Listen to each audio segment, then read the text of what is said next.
live here, up and going. Jane, give me a thumbs up once we're there.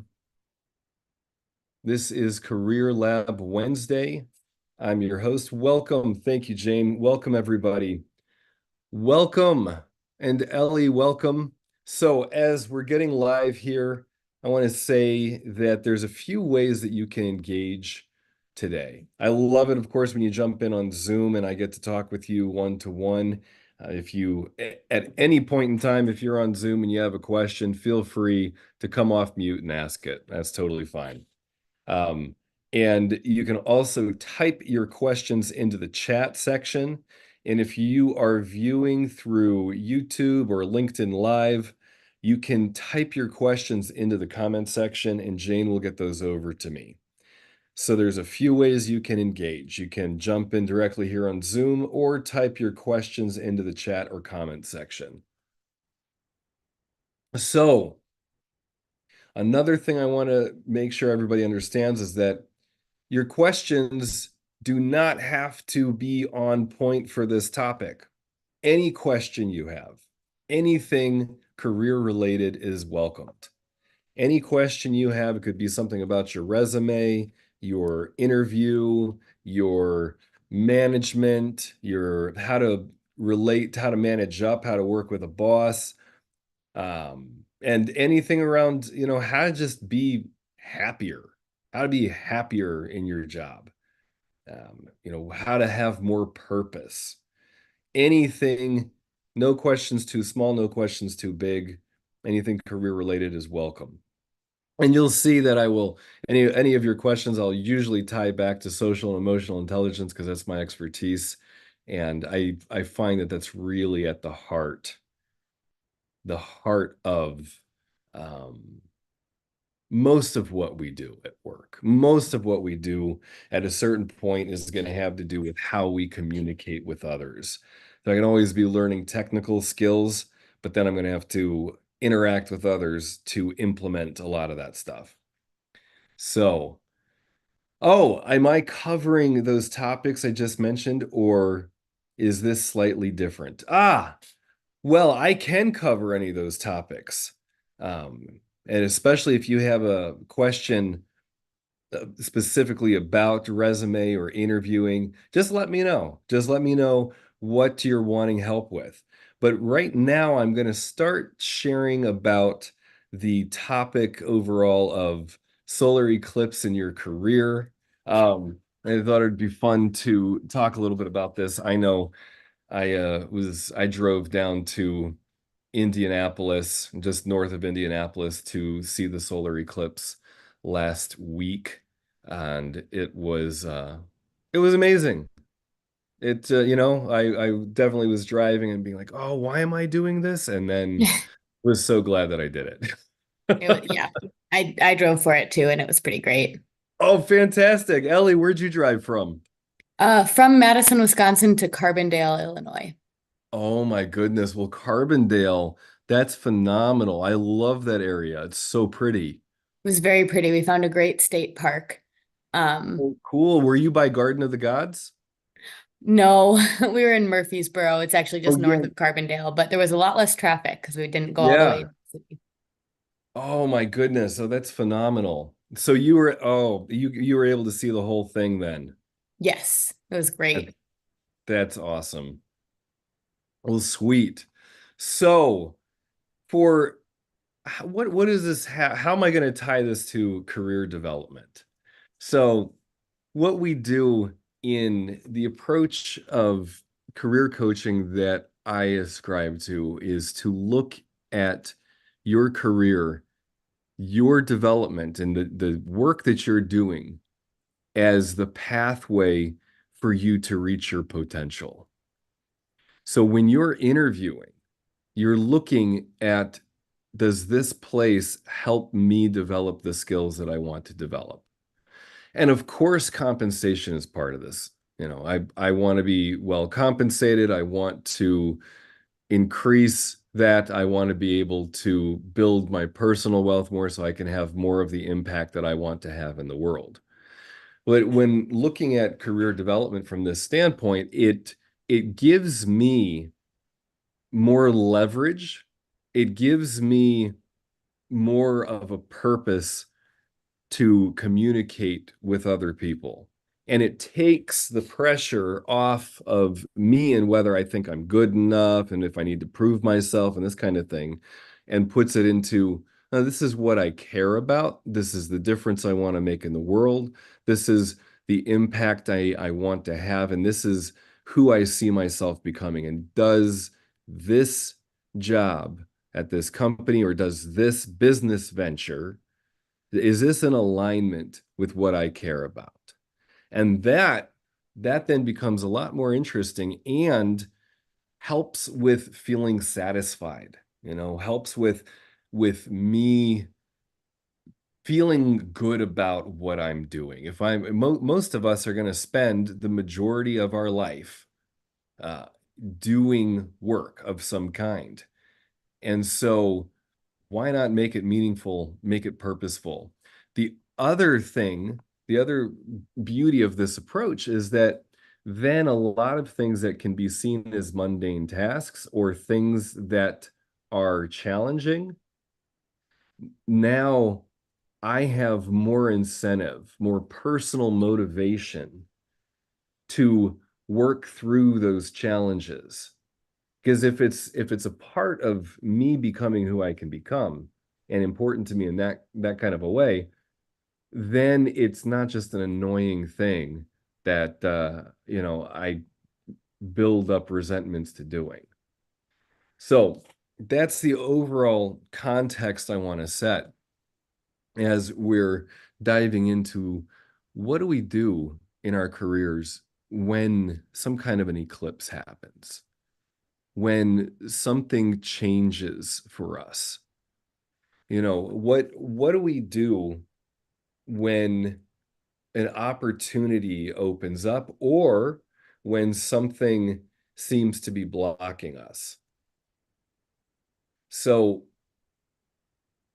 I'm thinking about a client who I wonder if her boss regretted giving her this project, but her boss, she was looking at her career from this perspective of how can this help me become who I can become? And she was managing her team and doing well and got to this point where she's like, okay, what's next for me? And she goes to her boss and says, if there's three things that are most important to you, what are those three things? Like if I were to spend any extra time that I have on some things, what three buckets would those fall into? And her boss said, actually, there's one. I'll tell you the one thing that is most important to me. And he said, we need, in order for this company to be viable in the next 5 to 10 years, we really need to get into this space of there was some AI related things. And he was like, I don't want to do it, and nobody wants to do it, and we really need to do it. So if there's one thing you would do, I would ask that you start looking into this. And he said, and my client was like, oh my God, yeah, this is way outside my comfort zone. I don't think I can be successful here. And her boss said, that's okay.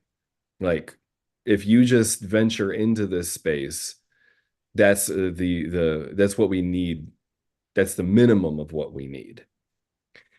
And so that was, it was a moment in her career where it was like, the freaking sun went out because now she made the mistake of asking for more and then got something that she didn't want and is not even something that she was interested in developing herself in her career. It's not her skill set, not where she sees her gifts, all that kind of thing.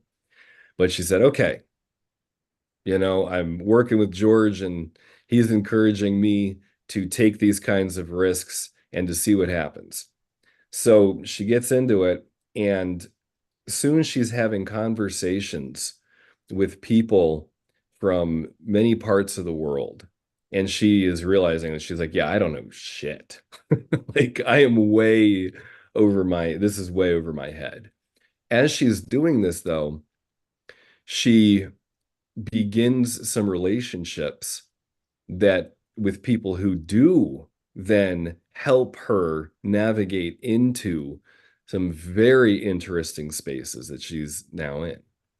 And she actually left that previous company and in talking with her boss, she's like, I'm sorry, but these opportunities are just like, I can't say no to this stuff. And in doing that, her boss, then her previous boss, goes through stuff with her where just her transitioning helped her former company develop. She was able to kind of say, look, here's the systems I've put in place, and here's what it's going to take for you to keep these things running without me. And you know what? Wow, I did such a good job that like you actually don't need me. And they're like, yeah, but we could use you for this, this, and this, and this. And she's like, well, you're gonna have to find somebody else. So where are the things in your career? And when I share stories like this or when people ask questions, part of how this works is for you to look at how you relate. Can you find the thing in your career, the thing that your boss or a client is asking for from you that you that might be like the eclipse, that could be something that if you were to turn into it, what kind of amazing things you might discover? So I have I have one. I'll share a personal one. This is and we'll see where this eclipse takes me. So as part of my coaching process, I have a bunch of educational things available that I share with clients. And it's really good stuff. I mean, this is things from a master's program that I took and from paid trainings that people have done for years, things with the foundation I used to work with. So I have access to this stuff, and so I'll share it with clients. And then recently I launched my business, and a new client said, hey, George, you said you're always wanting feedback. Well, it would be good if some of the educational stuff you're sharing with me, if it was you talking about it instead of some other person that from the organization you used to work with. It would be good if this stuff was, updated and if it was your face on it, because like, I'm paying to work with you. And I was like, oh no. Yeah, and I know what it takes to I have an idea of what it takes to, redo content. Yeah. And so I was like, okay, heard, and I'm scared of doing this, but we'll see. So why not just try one? So we try one, and thank goodness for robots, because robots help make it go a little faster in this case. And we put the video out and I'm sharing it with new clients. And sure enough, it's way better. It's way better. And I'll probably even be able to make it a little better. And I'm now seeing, oh my goodness, this actually opens up a way for me to interact with new clients as well as former clients and current clients. And I see this as an evergreen marketing platform for myself, as well as educational stuff that people actually want. And so, yeah, there's work on the front end of it, but it's actually work that I like doing. It's actually stuff that I like being able to tap my creative side. And let's just see how far this can go. Let's see what happens with this. And it and so that's right where I'm at with it. So I feel like the eclipse just happened, and like part of the sun is peeking out on the other side. And we'll see, because it actually even led into me moving location of where I live in the city, it to help with content creation. So, when developing in your career, to be able to look at the challenges that come up, oh, you'll have to ride with me on this ADHD train. And the other big one is this past year with the organization that I worked with for 10 years, we closed our doors. It turned out that it was better for us to have the senior coaches do their own practices, this kind of thing, and take the programming in an individual way instead of, paying for office space, etc. So switched over, and now that's a huge change. That's a huge challenge. And I've been incredibly nervous about it. But now that I'm into my fourth month, I'm loving it. And it's great. It's a wonderful thing for me. And yet, when we started talking about this a year ago, it was the worst thing ever. It was like, oh no. I don't know if I ever talked about it here before, but I was like, I might just leave all this stuff and move to Alaska and go, up where it's cold and do that instead of trying to um, keep this thing going. So there's all kinds of challenges that if I can meet a challenge and pay attention to the fear, the hurt, and the core emotions that I have. This is a big part of the curriculum. And I think this is another way I'll tie it to the eclipse, is when the eclipse is happening, what I noticed about it was that I could have missed it. And I could have interacted with it in a way that was like, oh, like, wow, what just happened? It could have been terrifying. And honestly, if I'm, as I'm saying it now, as like saying it could have been terrifying, it was scary. I understand what's happening, so that helped. But when the sun went away in the middle of the day and the temperature dropped like 10 to 15 degrees and the shadows on the ground got all like weird looking, like honestly, it was scary. Like I felt anxiety. My sense of you know, fear responses went up, even though I know what's going on. But that also enhanced it. And I didn't choose to run away from it. I didn't choose, I actually chose to go see it. And in that way, then it's like I get a jolt of aliveness. I get a jolt of like a novelty of things being different. So I'm choosing to embrace change. I'm choosing to embrace what comes with change, which is heightened levels of aliveness, heightened levels of novelty, heightened levels of, I'm gonna in this case I didn't experience, I might have experienced some hurt feelings in the whole process of the thing, of watching the eclipse. And there may have been some, oh, I definitely felt a sense of sadness. I don't even know why. I don't know. I could make up some reason why I had this.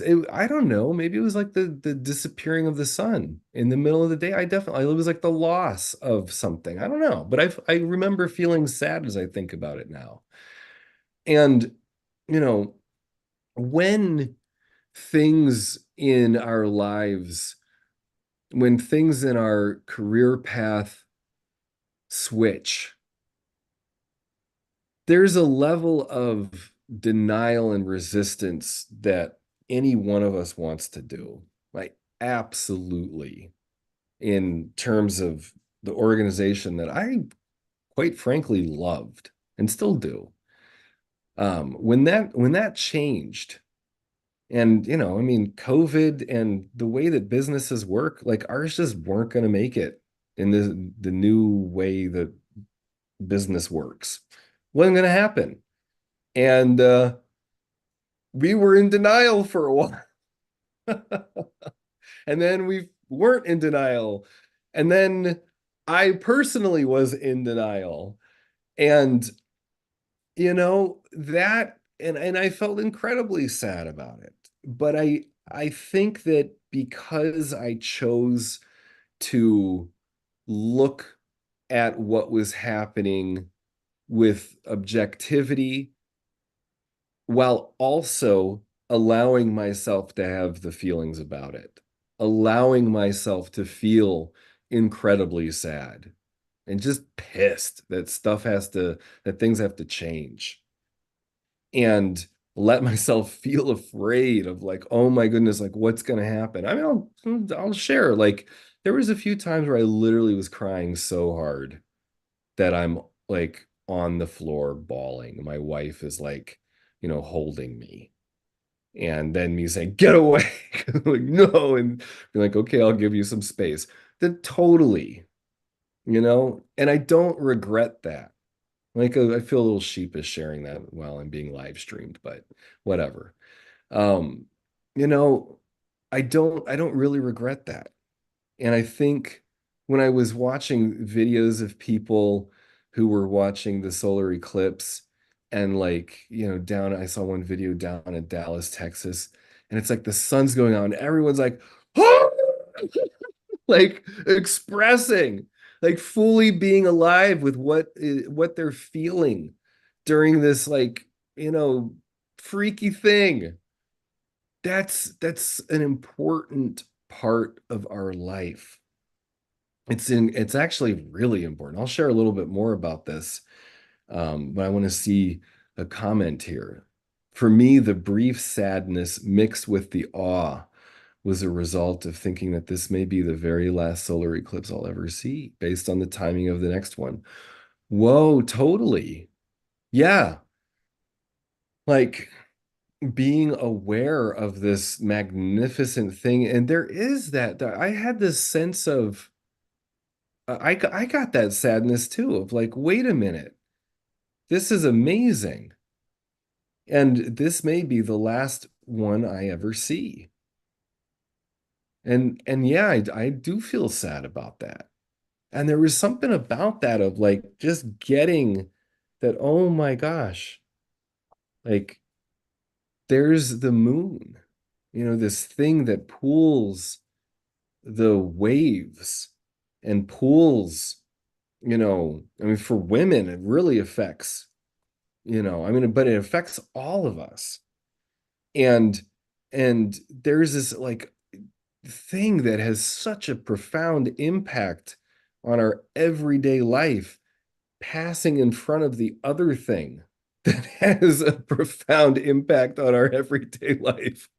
Like these two things of being able to see that movement with our own eyes. And I mean, what a phenomenal thing.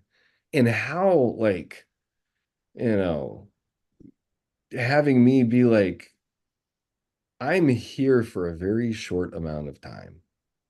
Like, there are forces in this world that are just huge in this universe. And I am like, blip, here for a moment. God, that's terrifying. It's beautiful and terrifying. And so the importance of emotional expression, emotional intelligence. Emotional intelligence is the ability for me to be aware of what's going on inside myself. To be able to not only name or say, yeah, I'm feeling hurt about something, but to actually feel that hurt, to be able to tremble with fear, tremble with aliveness, to be able to cry tears of sadness and hurt, to be able to rage, and to be able to use that rage in well integrated ways to propel myself, to drive. Like the saying, there's no such thing as being lazy. That's just aggression turned inward.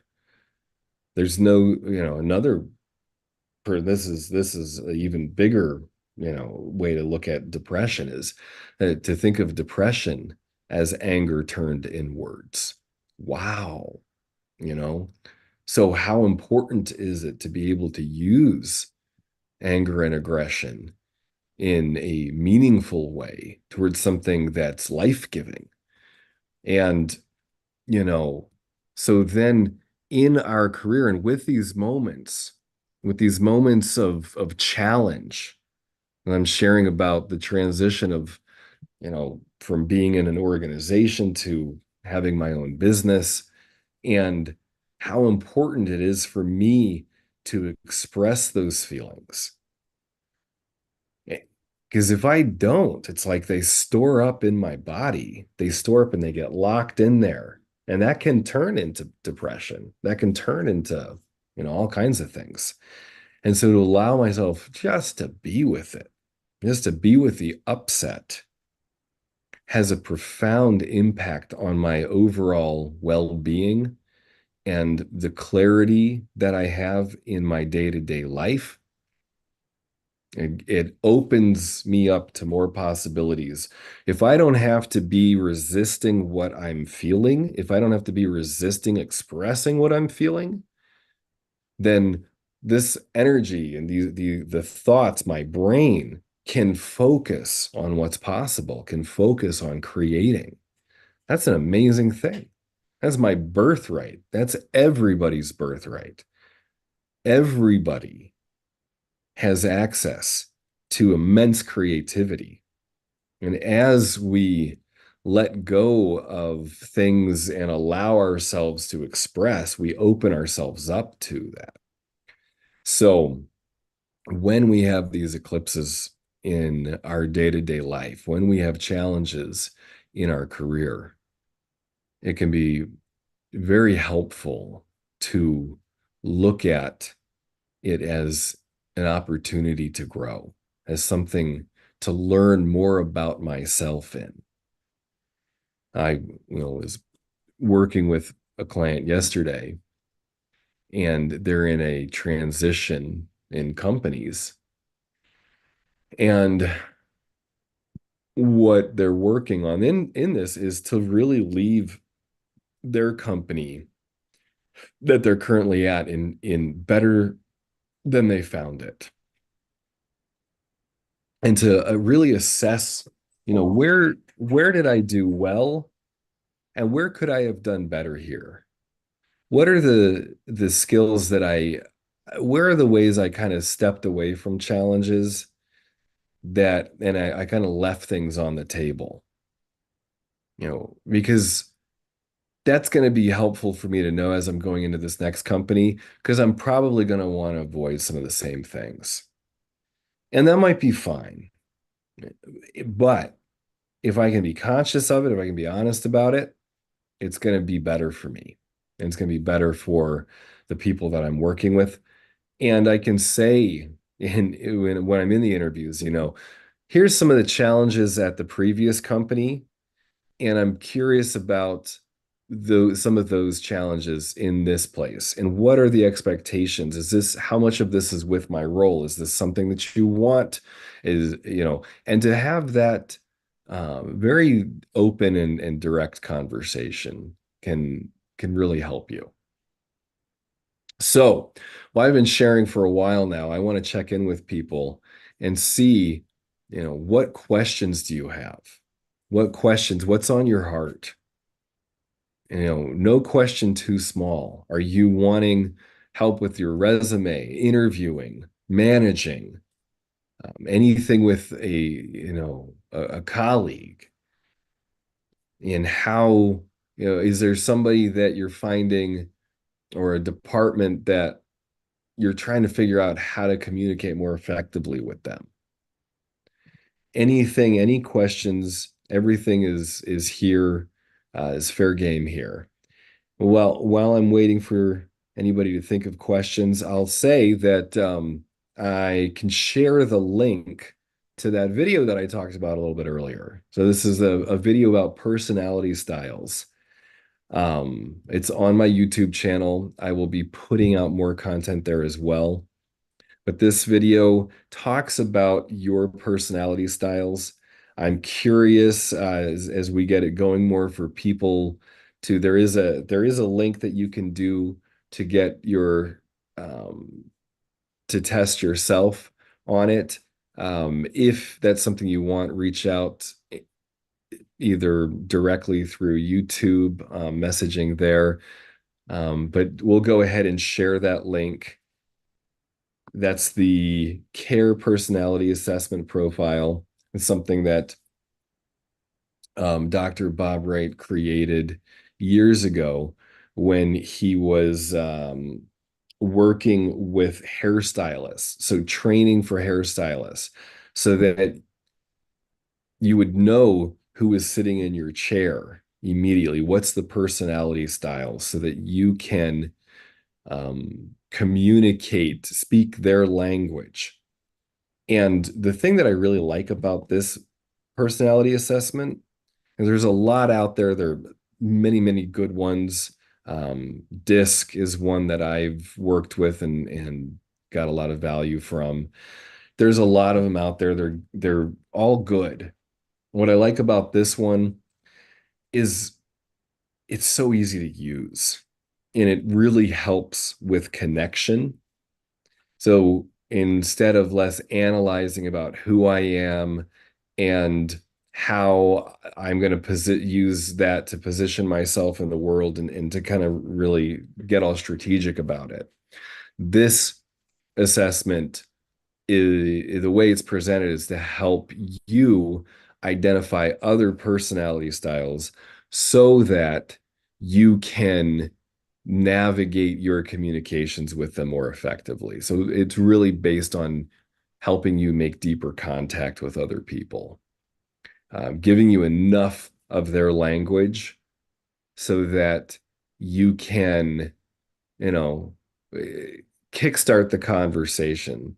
Um, it's like I make the comparison to learning another language. Like I may not learn Spanish fully, but if I'm going to a Spanish speaking country, I can brush up on my Spanish. I can get prepared so that when I'm interacting with people, I can, it facilitates it just a little more and can make things go a lot easier than if I don't speak it at all.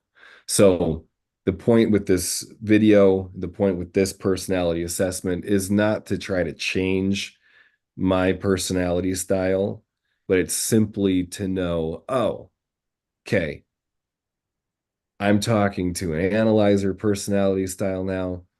Great. I'm going to focus on giving a little more detail, a little more data.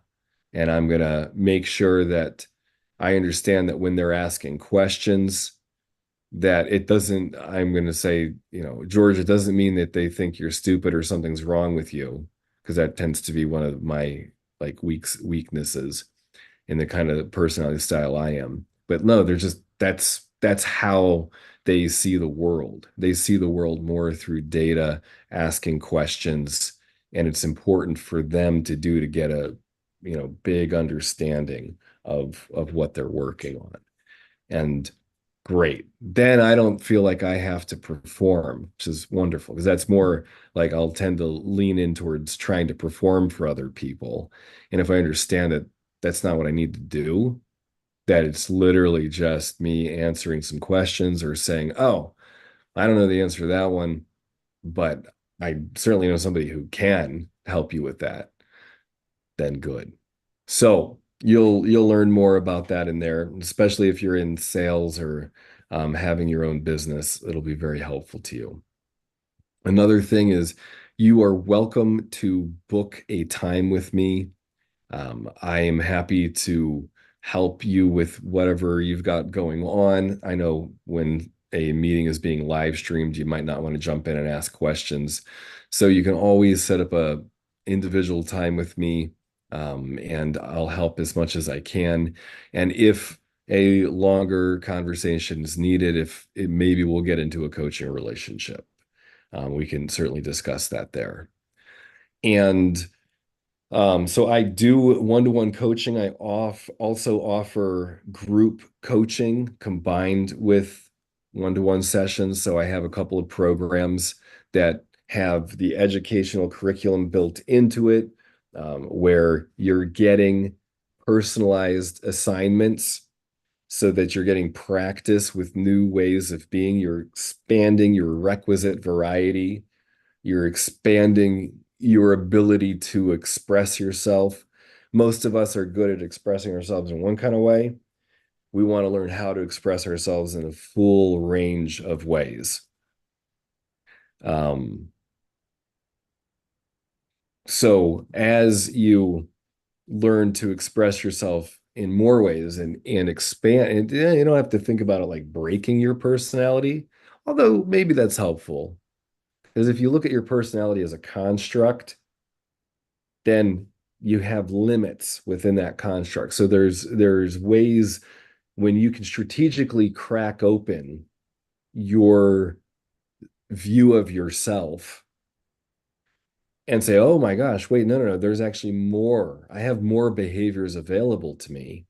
Whoa, I'm able to make more of an impact than I thought I would. And I'll follow up with a story about this in a second, but I want to see this.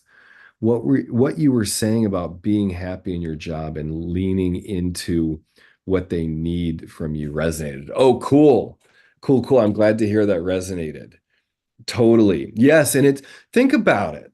If you own your own company or if you've been a boss before, um, think about how often nobody really asks you what you need.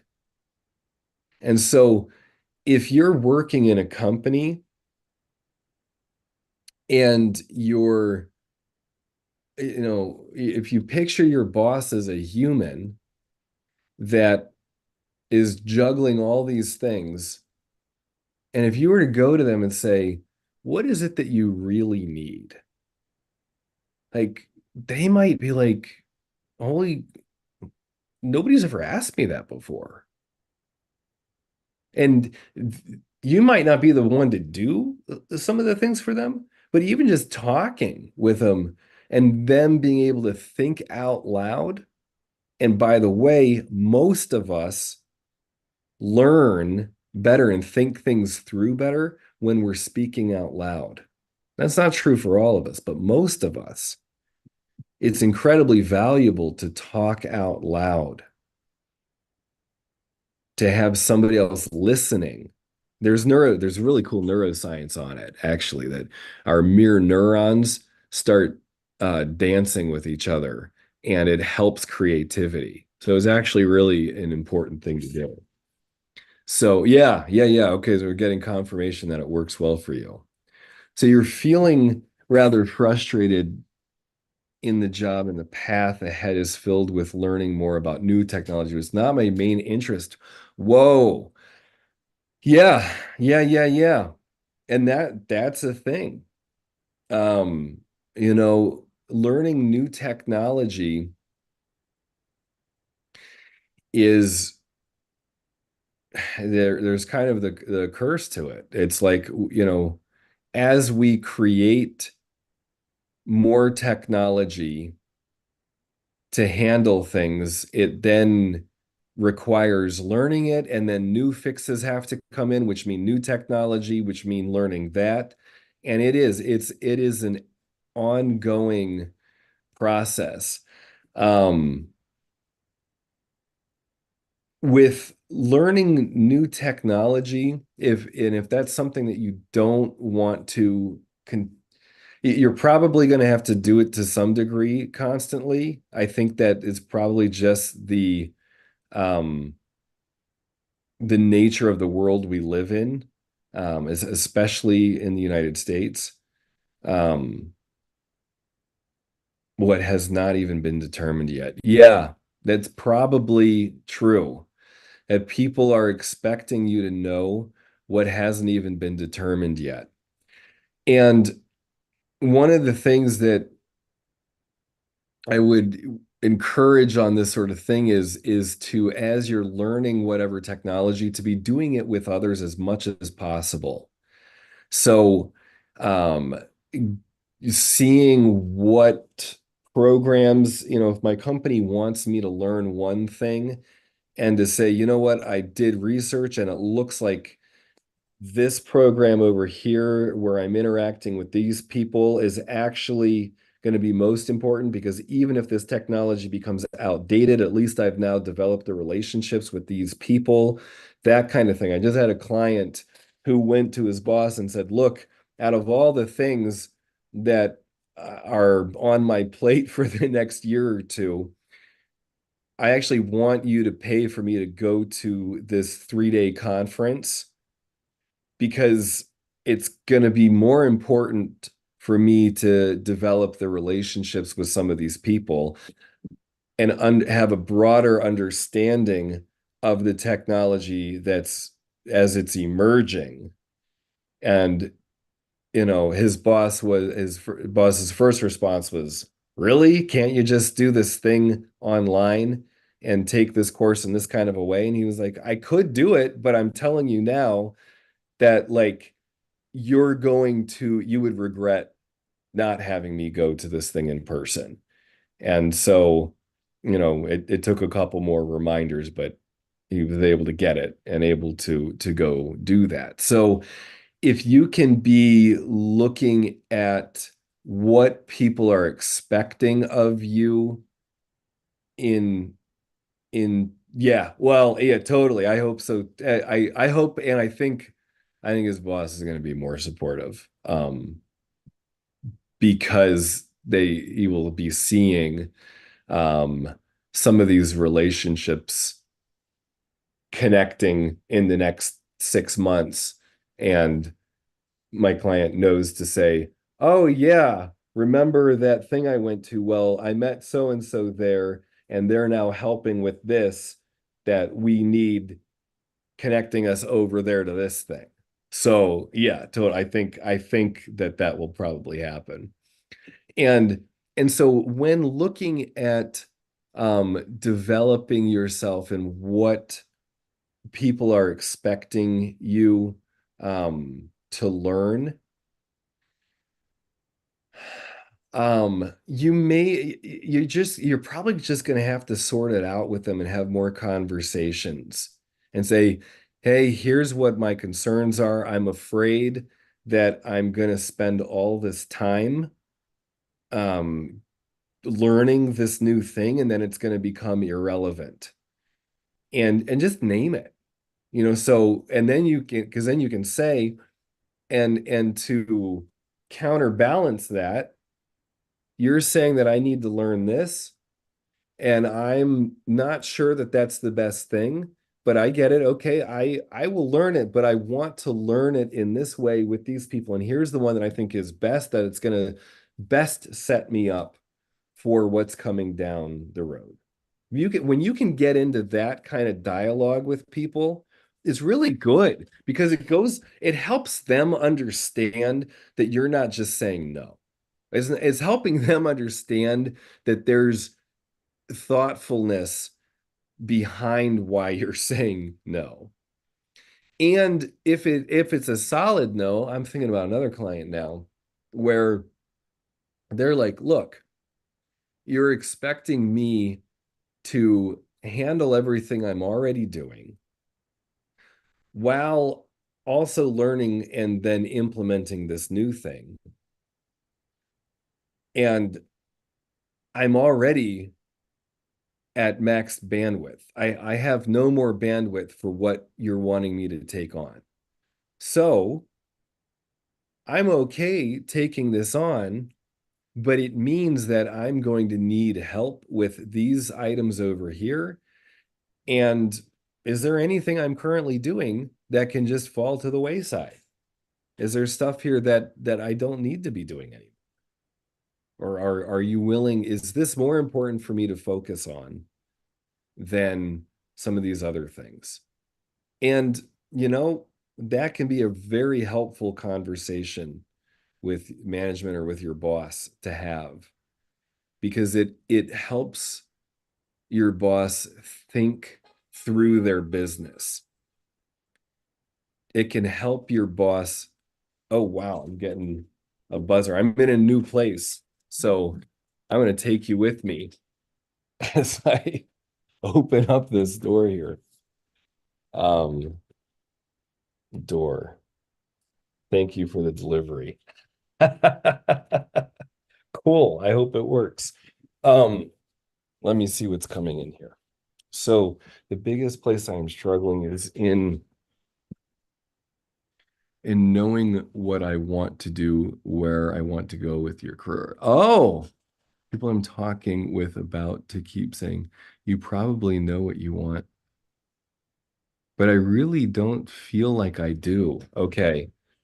Oh, this is good stuff. Thank you for typing that. I'm sorry, I'm just looking for the cord here. Um, no, that's a really, really, really important thing.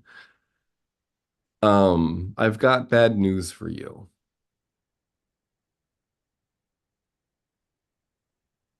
I'll give it to you as straight as I can, which is that if we look on Maslow's hierarchy of needs, um,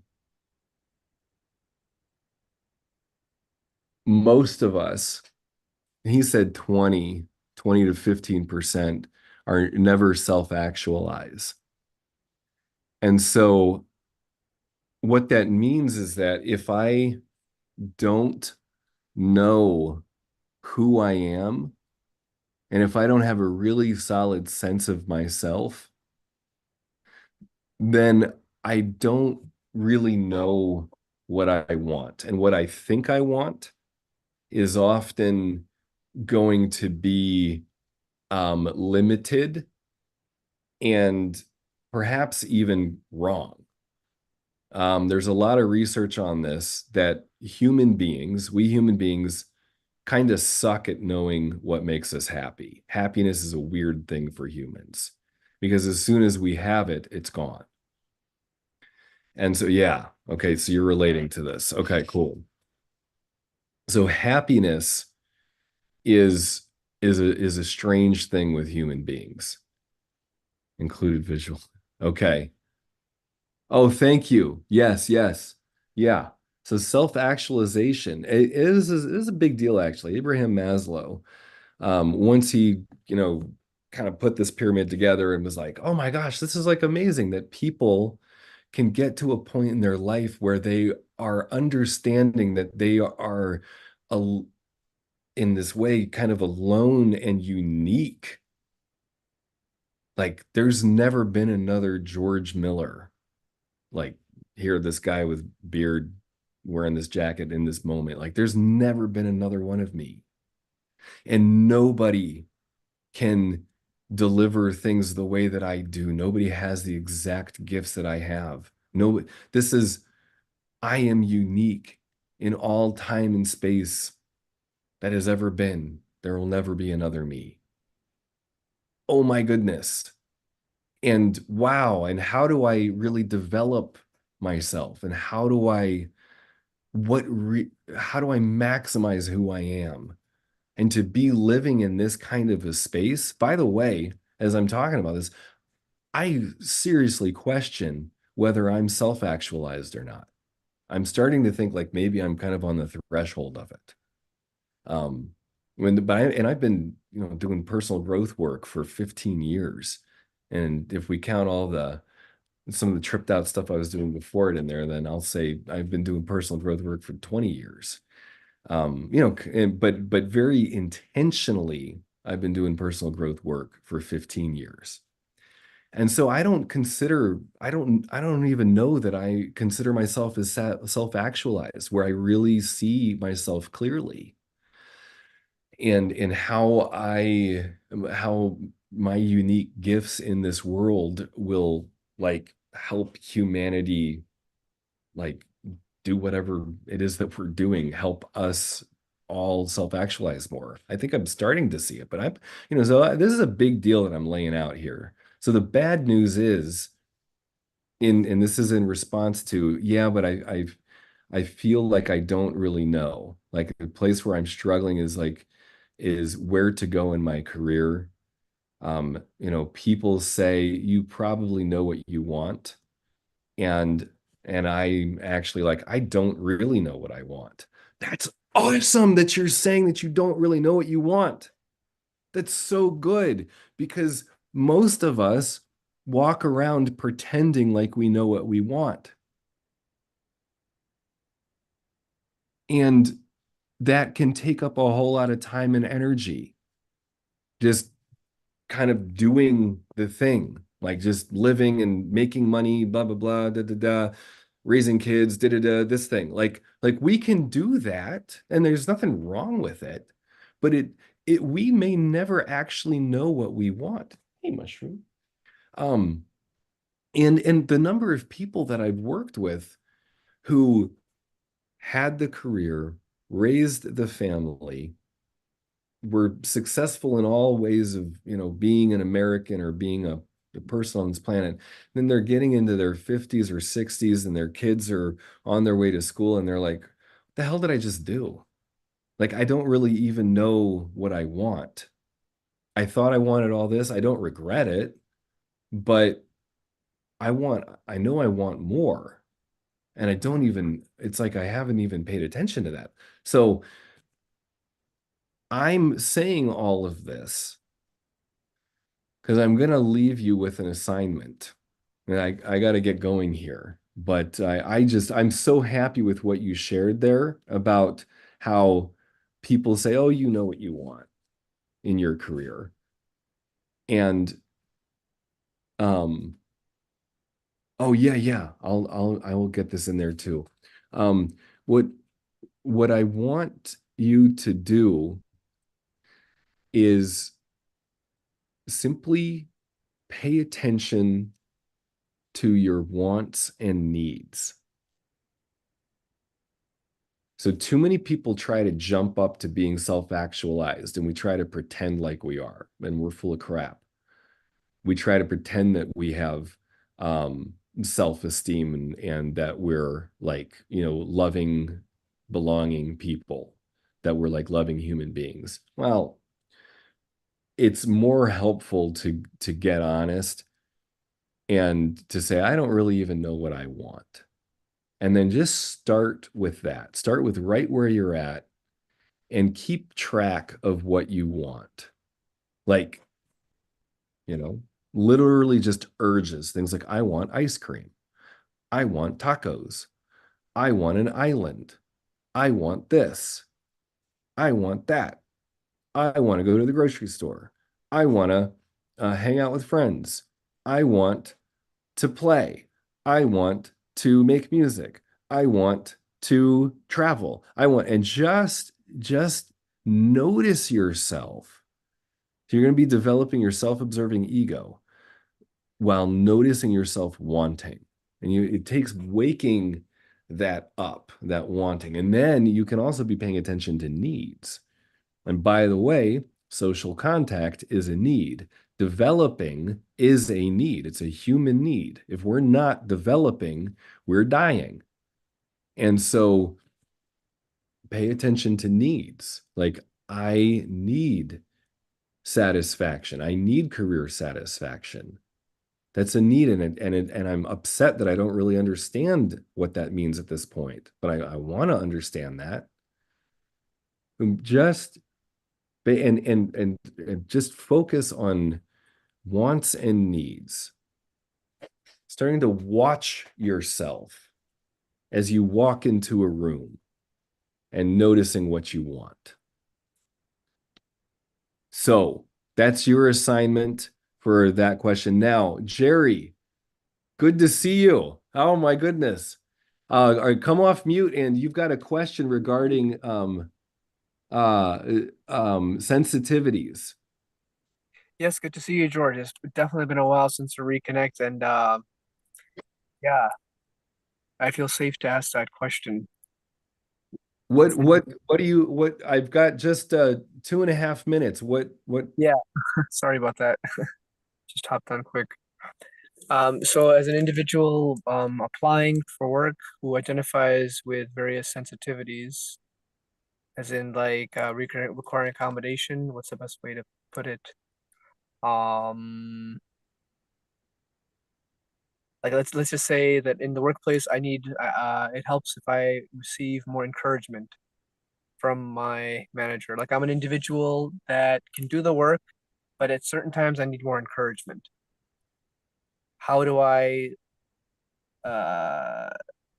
Well, here's the tough one on this.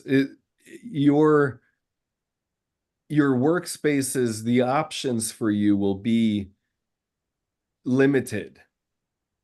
Mhm. And the probably more doable thing that you could do that's more in your control would be to enhance your ability to affirm yourself. And that is not an easy task. Interesting. Can you explain a bit more? I know you're limited on time. Enhancing your ability to affirm yourself. So all of us, I'm going to take a thing to extreme. This is, I always refer to the Nazi babies. Nazi babies born, didn't have parents looking out for them. They had food and clothing. They were just warehoused. They all died because they didn't have affection. They didn't have people who were looking into their eyes and holding them. And there's videos on it on YouTube. Is horrible. But that's like all of us, because all of us, there's ways that we weren't seen. There's ways that we didn't learn how to take in affirmation because it wasn't given to us in the first place. Now, we are able to, because our parent, I say the example with my mom, I grew up in Southern California. She couldn't see the mountains in our backyard. She was so head down. So I mean, literally, I had mountains in my backyard that she didn't see. So she wasn't able to fully see me. She couldn't see the Hmm. mountains in the backyard. So there was all kinds of affirmation I didn't get because she was not able to see me. And so as an adult, it's really freaking hard to build in that new affirmation. It's doable, but it's very Hmm. hard. That's actually that's the primary reason why I work with a coach, is because I'm building in new types of affirmation. I seek out coaches that will help me build in the affirmation I didn't get growing up. I got to jump, but I hope that you can do something with that. Let's stay in touch. We'll talk more. All right, everybody, thank you for joining in. Take care. Thank you. Next week. You bet. Thanks for asking the